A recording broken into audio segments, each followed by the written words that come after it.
Snack time, snack time, snack time society. Welcome back, snackers. We have an exciting episode for you today of Snack Time Society. I'm Nancy. And I'm Kat. And in this episode, we are revealing our top 10 cheeses. Let's get things rolling. Here we go. It's Kat's top 10 cheeses. I took all of our ratings, I put them in a spreadsheet, and then I sorted by my cheese rating. So my combined texture flavor rating out of 10, because 5 and 5, and then I sorted by those, and that's how I got my top 10. This was a strictly data-driven metric. There wasn't like a lot of emotions raking into this, so I'm not sure how I feel about my top 10, but I will tell you also some metrics that I took out of it. So fun thing to note is 3 of my cheeses got a perfect 10 out of 10. So that's my top 3. Even with that, some of my top 3 had the lowest percentage overall because of the pairings that didn't land. And cheese scores and overall scores were actually extremely different. So this is just on the cheese score. Okay. I just wanted to set you up for success in that. Let's kick it off with Kat's number 10. My number 10 was our basic bitch sharp cheddar, episode 1, right where we started. Just came in at number 10. I mean, it's, a reliable classic and all around something you can count on. Very cool. I mean, how could you go wrong with cheddar? It is like a staple cheese. We love the sharp cheddar. It's meltable. We like melty things. We do. Kat's number 9. And number 9 was the Asiago. It got a 7 out of 10, just like the cheddar did. But it's kind of like, again, like a middle of the road across the board, like with the toppings and with, just the cheese itself. I like it, but it wasn't the best thing we ever had. So that's where Asiago came. Kat's number 8. Number 8 was a surprise to me because I really did think it would be better. The cheese score was an 8 out of 10, which was the cranberry Wensleydale, but it was really low on the pairings because of that chutney that was... God, I shudder to think about that chutney. Oh, the chutney. A little flashback to when Kat tries mango chutney and Wensleydale. Mango chutney and cranberry. I'm curious. Okay. And then I will try the Mike's hot honey. Okay. Going into the chutney. Oh. I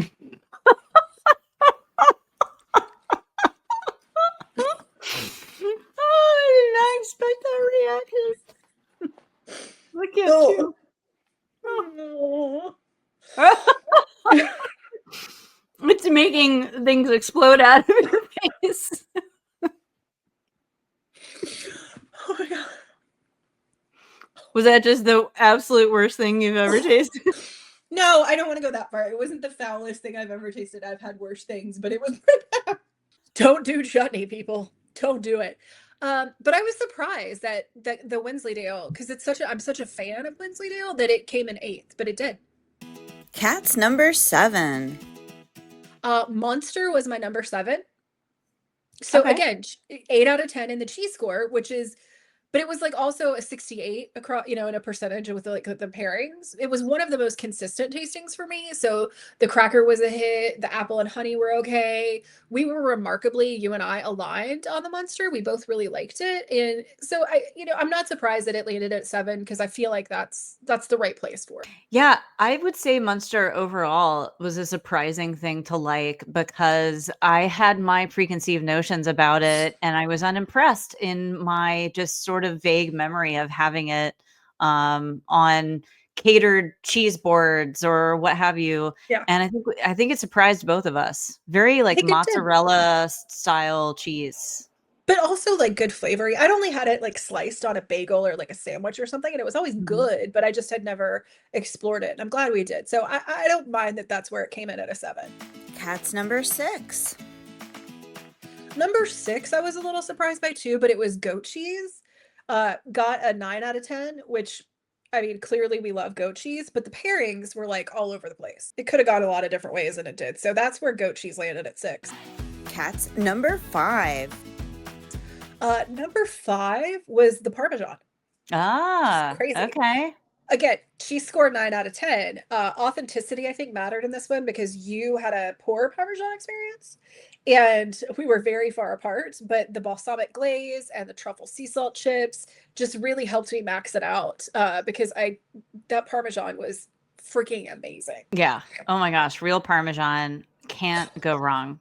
Can't be beat. Kat's number 4. And that moves us into our top 4, which I think you'll be happy to know that 2 blue cheeses were in my top 4. Yeah. So number 4 was the Gorgonzola. Got a 9 out of 10. Uh-huh. Super strong cheese score, obviously, but it was that Wisconsin version over a DOP version, which I didn't seem to mind. The balsamic glaze on that hit pretty hard. Bacon was pretty amazing. The pear was horrible, but I feel like that was my fault because I didn't give proper instructions to my Instacart shopper, but that's on me. We didn't know there were different pairs for different purposes either. We were kind of naive to that, I think. Fun fact, I did look into it afterwards because, as you know, I have to know these things. And there are certain pears that are baking pears and some that are eaten pears. Okay. Well, now we know. It's important to Turns know what out. kind of a pear and what the end use is. Yeah, use case. Use case is important. So anyway, Gorgonzola wound up at 4. Which brings us to Kat's top 3 cheeses. Now, my top 3, like I said, crazily enough, all got a 10 out of 10. So we could really interchange any of these, but I will put them in 1, 2, 3 order because I subcategorized after my cheese score with the percentage scores, and that's how I got here. Uh-huh. Okay. So, because I feel like you've met me, and that's not unusual for you to know. Not unusual. Kat's number 3 cheeses. Yeah. So number 3 ended up being the Manchego, which, yes, please. That was obviously, I think, one of both our favorites. And it got a 10 out of 10, obviously a cheese score, but a 65% out of like with the pairings because the pairings brought it down. I don't think it needed the pairings. No, it doesn't. It's good by itself. Too good. Kat's number 2 cheese. Stilton was my number 2 because again 10 out of 10, but 72% with the pairings. Obviously, you know, the things that we know are good with blue, like the candied pecans, were fantastic, but the cheese is clearly doing the heavy lifting in that. Yeah, and I will recall that your kind of hot take from coming away from that episode at the time was that you really, instead of a cheese board, would prefer it on a steak or in a salad. So yeah, that totally tracks. The pairing thing not really working out. It is for its own purpose. It is. It's its own thing. And Kat's number 1 cheese. And then number 1, funnily enough, and I think because I just went with ye old standbys and from a pairing perspective, so I got 75%, which is the highest I've gotten, you know, in my totals. Because I'm experimental. I like to mix it up. But again, 10 out of 10 cheese score was burrata because it's Oh yeah. I mean, like being able to cut it open and have it goo out. I mean, that balsamic glaze on it, the Kalamata olives. I mean, just simple, fresh, hard to say anything bad about. And that was my top 10. My mouth is watering just thinking about the burrata, but yes, absolutely. And I think, you know, what I learned from all of it is that, you know, being experimental with pairings can bring that overall score down, but you can't take away the core of what the cheese is and what it tastes like. And that's kind of how I tried to go about it when you said, let's do a top 10. I'm like, what is top 10?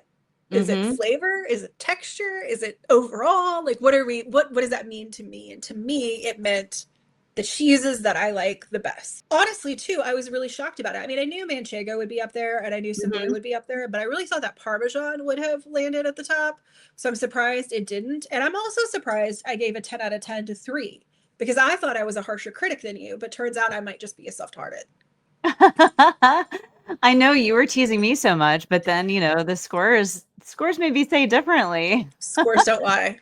But yeah, also we don't want to fault the cheeses for our own wild card experiments, thinking outside the box kind of stuff, because obviously I like to follow back on the comforts because I do want to guarantee I'm going to enjoy the cheese in some capacity. But at the same time, I want to take a few risks because that's how you find new exciting combinations. So if it doesn't work out, I don't want to fault the cheese for that because that's me just messing around, you know? It's not necessarily something that's known to go with it. Yeah, I mean, I've learned a lot from doing this about like which cheeses are like standalone, which are cheese board cheeses, which ones we want to have with Mhm. other things. And I think I kind of stand by where I landed. So I'm curious what your top 10 was and how it aligned with mine. It's time for Nancy's Top 10 Cheeses. Okay, so it's interesting the way that you came about what you would define as a top 10 because when you sent me that spreadsheet, I was first of all super impressed, but also just like, wow, we are on the same wavelength because I was over here thinking that I was going to start my own version of that. And here you had one already with all of our ratings categorized and the percentages and everything had its own column and I was able to sort it. But And Nancy, did you look at the tabs? oh, I looked at all the tabs. Oh my gosh, I fantastic. color Oh, coded the I tabs. I love spreadsheets. Thank But you. here's the Okay. thing about my personality. I am a half lover of data and spreadsheets and a half sort of emotional, like outside the box creative person. So I sort of did a little bit of colliding between those two worlds when it came to rating my Ooh. cheeses. Okay. I first looked at all of my statistics, I sorted them, I compared the percentages.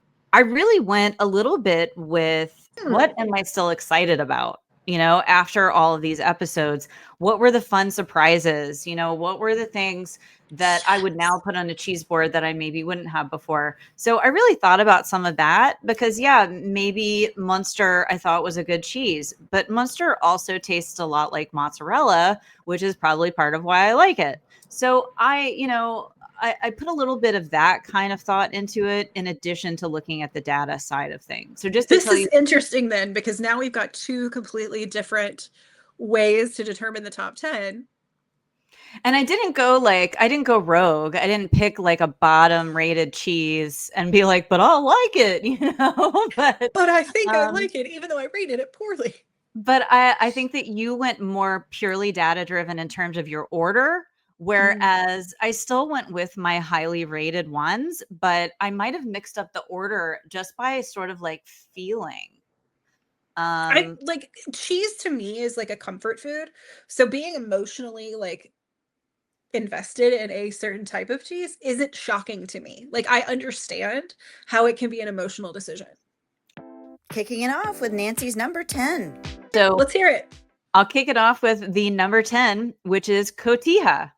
Oh, So I gave it an 8 out of 10 score by itself and a 71% with pairings, but I just cannot express how delicious this cheese is in all encompassing Mexican cuisine. I mean, you fair. brought a freaking taco to the episode and loved it. And I was super jealous. The street corn, the elote street corn recipe that I use it in is like, oh my gosh, just mind blowingly good. And I know that I mentioned this in our recent feta episode, but I still believe that in spite of it having like a little bit of a saltiness and being a slightly similar texture, it is the kind of cheese that you could actually eat on its own if you wanted. Nancy's number 9 cheese. Okay, well, my number 9, I think this was sort of near your bottom of your list as well, but Wensleydale is in my top 10. I gave Wensleydale an 8 out of 10 and it had a 77% with the pairings involved. I mean, it's just so good. And I knew that going into it as well, but I still feel that way. It's creamy and it's sweet. And especially with the cranberries or the blueberries in it, I think blueberry is my favorite still, to be fair. It's basically a dessert. The reason that it's lower on my list is because it's basically, if you put it on a cheese board, it is the dessert of the cheese board. And it's very rich, so you can't eat a lot at any given time. And so if you've got it on the cheese board, it's a little bit kind of like on its own because you have probably a lot of other things that pair with more savory stuff, and the Wensleydale by itself is too sweet to put some of the like preserves and things on it without overkill. So that's why it falls a little bit further down on my list. Also because it doesn't melt, that takes away a little bit of the versatility in terms of what you can do with it. But with all of that being said, it's still in my top 10 because it's just so good in small doses. If you're going to eat it with something, the raspberries were my clear favorite pairing from the cheese tasting we did. Yeah. But it's also really good by itself. So, and no Okay. chutney. God, no. Worst experience of my life. And that chutney is still in my fridge. I don't know why. I've got to throw it out. Nancy's number 8 cheese. This is going to be the interesting one. My number 8 is real Parmigiano Reggiano. You had the not real Parmesan. Yes. And so this is on my list because after that really, really sad episode where I had the imitation Parmesan, not real Parmigiano Reggiano, I went to the store like the very next day and I bought the real Parmigiano Reggiano and I made it into a cheese board and it changed my life because I had never had it that way. I've had it at a fancy Italian restaurant with the guy grating it over my pasta, but to have experienced it on a cheese board, I would totally put it on a cheese board again. And if I had had that instead of my designer imposter, it would have been a 10 out of 10. So this is where my my thinking outside of the data comes in because I tried the real thing after the sadness. It was phenomenal. I would eat it in chunks on a cheese board with balsamic glaze, with roasted tomato, roasted red peppers, basil, olive oil. It's good with all the staple Italian things. Now, see, I still think that's scientific because you took your experiment and you used that as like a control and, and got a real Parmesan and taste tested against it. So still valid data. Okay, thank you. Thank you for backing that up. Because yes, I made an entire other cheese board out of it because I just needed to redeem that so badly. So yeah, and the other fun thing that I learned is that you can save, how you don't eat the rind? You can save the rinds and you can throw them into things like your sauces when you're cooking them. And it just creates a much richer flavor in the sauce and it melts off and it's totally safe to eat. That's the Italian way. They don't waste the rinds. Bring in the new knowledge, Nance, in the top 10. I love it. You know what? I do my best. Nancy's number 7 cheese. Number 7 is goat cheese. I feel like I just had to have goat cheese on this list. It's very versatile, but it's not ideal by itself. I did give it an 8 out of 10 by itself, by the way, but I just don't think it's the kind of cheese that you eat just little chunks of on your own. But I gave it an 82.5% with the pairings. It goes with just a lot of things.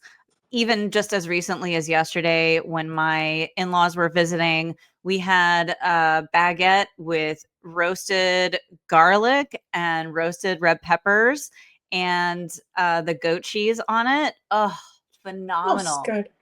Like it loves so many pairings. And I think I mentioned this in a recent episode. I like to throw goat cheese into a beet salad. That is such a good combination. I just felt like it had to be a part of the list. Nancy's number 6. Number 6 is Manchego. I am so surprised that both of us had Manchego so far down our lists. Well, I'll tell you why. I still love the cheese just as much as I did before. I still gave it a 9 out of 10 by itself. The reason I would say it's lower on my list than it would have been before is that I realized it's really more of a standalone cheese, much like you already covered. You could absolutely still put it on a cheese board, and I'm sure I will continue to do so, but you're not making it into like the perfect bite with your accoutrements. You're eating the cheese by itself, and you're maybe snacking on some of the pairings separately of that, but it's really living by itself. I moved down my list a bit because I realized that there are actually cheeses with a similar texture that have a little bit more versatility to them. Fair. In the top 5, here's Nancy's number 5. My number 5 is Roquefort. Not surprised. I gave this one a 10 out of 10 for the cheese by itself. I enjoyed the saltiness, and it had a slightly more pungent aroma and flavor than the gorgonzola did. But I think for that reason, it's not quite as versatile as the gorgonzola is. My recommendation, if someone's eating it on a cheese board, I would suggest pairing it with the fig jam or eating alone and doing the Granny Smith apple as a chaser. That was what we discovered, that if you ate the apple right afterwards, it was really good. Nancy's number 4 cheese is My number 4 was actually a 9 out of 10. So that's why I say I I see went what a you little did bit there. rogue. You flip-flopped. You I flip-flopped flip-flopped them. Okay. because there's some feelings involved. Tell me So what it my is. number 4 is the Butterkäse. I know you didn't include that in your scoring, but I did give it a 9 out of 10, and I did like it with the pairings. I mean, I was at some point in the episode making like audible noises while eating it. So It was a shocker cheese to me because I did not know that we would like it as much as we did. And we were both kind of blown away, but you were audibly nom-nomming on it. yeah, I needed like alone time with it. Like that's how much I liked it. And it's surprising too, I think, because it's very unsuspecting because it's pretty mild. Yeah. It's not like it's packed with flavor, like a really strong flavor or anything. But everything, it seems like everything I ate with, I think there was like a mustard that I didn't like it with, Mhm. but virtually everything I ate it with was delicious, particularly the garlic. But man, it's really That just was the episode you roasted garlic. Oh, so oh, yes. And I mean, the name literally means butter cheese, and it lives up to his name. Nancy's number 3. The number 3 for me was the aged Gouda. I gave that also a 9 out of 10 for my age 28 wow. months. And it had an Wow. 88.5% with the pairings, which is pretty high. That's one of my higher pairing scores. I was really excited about this because, I always thought Gouda was boring. It was like the soft version was what I was familiar with, the younger version. And the aged version had those crystals in it. It had a much deeper, more complex flavor.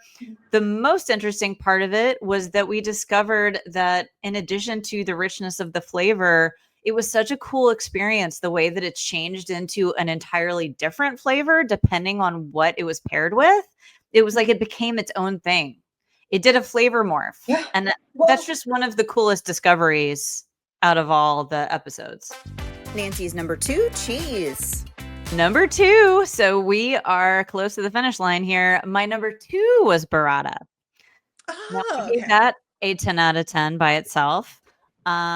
It's mild. It pairs with a lot of different flavors. It feels fancy and decadent when you're cutting into the outer skin and the cream pours out of it. Somehow in my mind, that elevates it from like a fresh mozzarella, for example, even though they're so similar. Decadent was a good word to describe that because that's exactly what the feel of it. Yeah. That's It's a the great feel word. of it. There is an emotion behind it. It's like, have you ever seen those videos online with the special cakes that burst when the server cuts Oh, into it? yeah. That have stuff in it and they come out. Yes. And it like pours out into the plate. That's that feeling like you're evoking an emotion when you do that. It's like this, And it's an experience. It's I like, get that feeling when I watch people do those color mixing videos. yeah. There's Yeah, just exactly. it's satisfying and it's fun It's and it's satisfying. engaging. So yeah, it's mozzarella based and we all love a good mozz. But it's just the next level of it. It's versatile and it's just creamy and delicious. God, I love it. All right, the funnest part of our burrata episode is though I still laugh about our conversation about one ball or two. You have to have two. It's two balls. Because one ball is too much unless it's putting out for a group, but it's too much for a single use case. You need two balls so you can have one, save the other for later. One ball for company, bring up the 2 balls for yourself. Yeah. Always make sure when you're purchasing 2 balls. Okay. Yeah, agreed. Yeah. Important recap. Thanks, Kat. It's an important distinction. I just wanted to make sure that our audience is aware. And here's Nancy's number 1 cheese. All right, which brings us to my number 1, which was gorgonzola. Am I I gave it surprised? No. no. I was gonna say you probably won't be surprised. It's probably not changed from what I would have said before. I gave it a 10 out of 10. With the pairings, I gave it an 87%. My highest percentage was like 75. Yeah, I liked it with all the things. Apparently. I mean, it really is my go-to blue cheese, and I think it's a bit more versatile and more approachable than the Roquefort or the Sultan. I mean, it's great with the Granny Smith apple in cuisine. I like it in a wedge salad or a Cobb salad. And gorgonzola and figs together are something that I have eaten together for most of my adult life. When I lived in an apartment alone in New York and I just had myself a cheese board while I watched Netflix back when they were DVDs, I was eating my gorgonzola and figs with my As one entree. does. I don't like figs, but I love that fig jam. I think there's a difference, though. I'm There's a with you. difference. Like, I Okay. understand.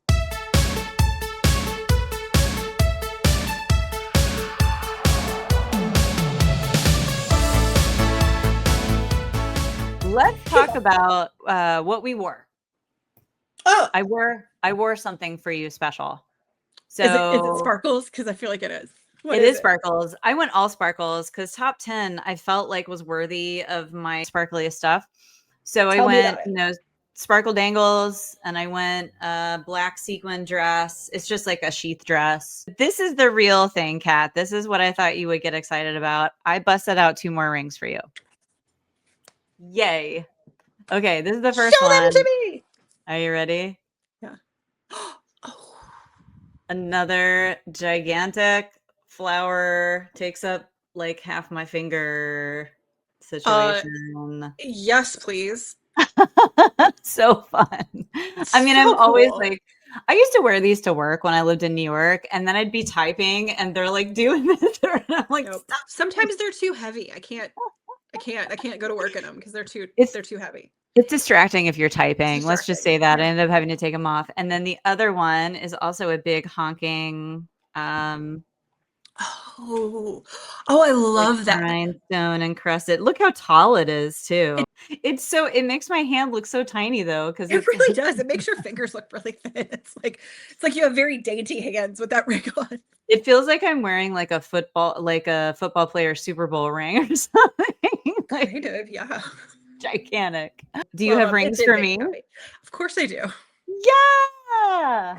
And I went kind of crazy with these. And I feel like this one you'll like into because I bought this after last year when we were in Palm Springs and we had espresso martinis at that bar, that speakeasy type place. Yeah. Espresso martini ring. Oh, stop.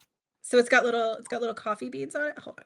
Oh, that's adorable. Did you get that from the same place as the other little like cocktail ring thing? All of the rings come from the same place. Oh, 90% okay. of these are Kate Spade. Oh, okay. Well, that figures. But yes, the other cocktail ring came from the same place. Oh my gosh. Isn't That that is fun? so cute. Did I you buy know. that because of the No, Palm well, Springs thing? yeah, they just came out with it, and I was like, I just had a great espresso martini with all my friends. I'll remember it when I look at this ring. It's so funny, and I had to buy it, but I don't think I'll ever wear it anywhere because it's just like I don't know what it says, but it's French fries. Oh my God, show me. You have to show me. So Oh, these are yellow citrons. So uh-huh. all of them are like individual like spears of like yellow citron like placed in here, which I think is it's incredible. And it looks amazing when it's on because that's what it looks like, right? Yeah. Yeah, it's pretty cool. But then it's a French fries with a little like pave like yeah. You have to wear that out of the house I because don't you know know that what's I funny can. about it too? It's not like it's bright red with golden arches on it or anything, like it's subtle. Like you have to look at it for a little while. So I feel But like I picture you like wearing it somewhere and someone complimenting you on your ring without knowing and then yeah. wanting to see it closer and going, "Is that?" And you're like, "Fries? Yes, it Yes, it is." is. But isn't that crazy how I mean they're just little it's It's like a bunch beautiful. it's amazingly well done. And that's why I bought it. I never thought I would say your French fry ring is so beautiful, but here we are. We're not done. I still have more, but yeah. So French fries and espresso martinis today. Very fun. That was worth the wait. Thank you for sharing. Of course. Thank you for letting us do a top 10 episode. I'm glad to like look back on all of these because I mean, number one, it's insane how many episodes we've done because this started out as a joke.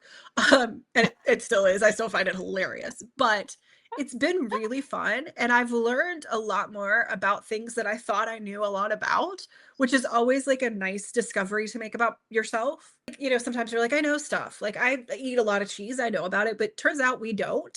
And we found, you know, some good things out about ourselves too. So this has been a really fun experience for me. And so I'm really glad you came up with it and asked me to do it and to get to reflect back on it. It's been really cool. Yay. Well, I'm glad you're having fun because I'm having fun too. I love that this is our outlet for silliness because we have our like serious day jobs and the silly's got to come out somewhere because like I am also, in addition to being a serious person who, you know, manipulates data all day, I'm also a silly person. And it's such a nice escape. And I get to spend time with you. And like you said, I agree. It's been very humbling because I thought just because I liked cheese that I understood it. And it's just like, wow, Yeah. turns out I have barely scraped the surface. To learn about something that I enjoy eating anyway, and to feel like I'm walking away every episode with more knowledge, like it's been pretty cool. Let me say this though too. Like, you know, like you and I would never say like I'm a sommelier. Like I know all about wine. We drink a lot of wine because we like to drink a lot of wine. But we wouldn't, you and I would never be like, I know about wine. We don't. Like before starting this, we both would have said that we knew a bit about cheese. And I Yeah. think that that was arrogant of us. But I feel like that's what it's taught me. And I should have been more appreciative of like of the detail and the investment of time, energy, history, like that goes into making these cheeses, and I wasn't. But no, it's been really fun, and you know, cheers to 17 episodes and cheers to 17 more because it's like I cannot wait to find out what else we don't know. Cheers. Ding. Cheers. Okay, that wraps up our top 10s. I hope you guys are having fun and you'll continue to follow along. Please hit the subscribe button if you haven't already, because there's more cheese to come. And we will see you next time. Bye. Snack time, snack time, snack time society.